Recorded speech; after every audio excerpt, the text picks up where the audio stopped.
Okay, so let's talk about how to set up your repository. The instructions for testing on a Windows machine, I am doing this on a Mac because it's easier to record videos. We will store stuff in the documents folder so you can find it easily. I'm asking you to open a terminal. On Windows, you'd be opening Git Bash.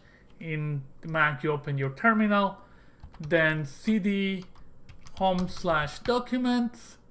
You can either cut and paste. On Windows, you would paste with Shift Insert and copy with Control Insert from the terminal.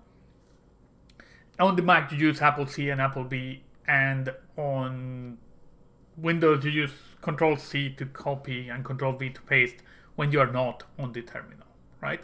You can also use Tab to autocomplete stuff for you. So home/doc, I press Tab and it automatically puts all the other stuff. That means I type less carpal tunnel syndrome. It also means I don't make mistakes and I realize my mistakes immediately. So Tab is your friend. CD documents, then we are gonna create a folder called projects. So mkdir projects. Here you cannot autocomplete because I haven't done it.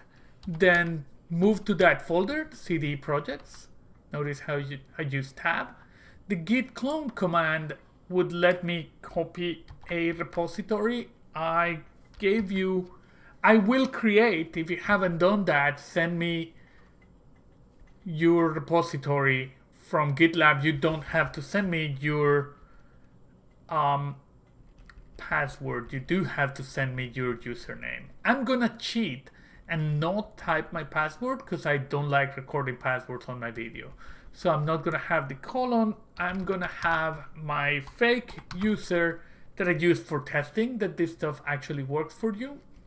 And then the repository name will always be your KSU username. The other one will be your GitHub username. Hopefully they are the same, but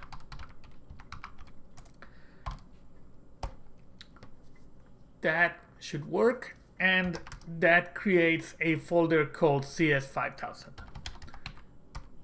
So cd and go there.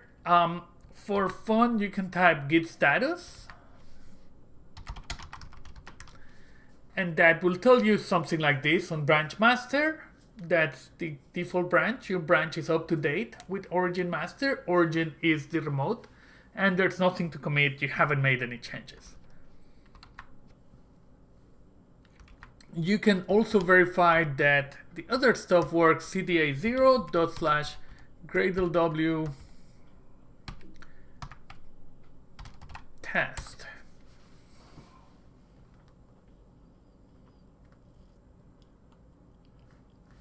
It will print stuff and it will run our automated tests, and they should all fail. So we should see a bunch of horrible things here. Maybe. Yes, all those things failed. And it actually tells me you can find this stuff here. So I could go on my file explorer or something like that. On the Mac is called the Finder. You go to documents. Besides all this stuff, it will have a project and it will have a CS5000. And it told me that this stuff is going to be here in build, reports, tests, index.html, and that will tell me all the tests and whether they failed or not. Eventually you may be able to use this. You can also use your IDE. And for now, let's leave it at that.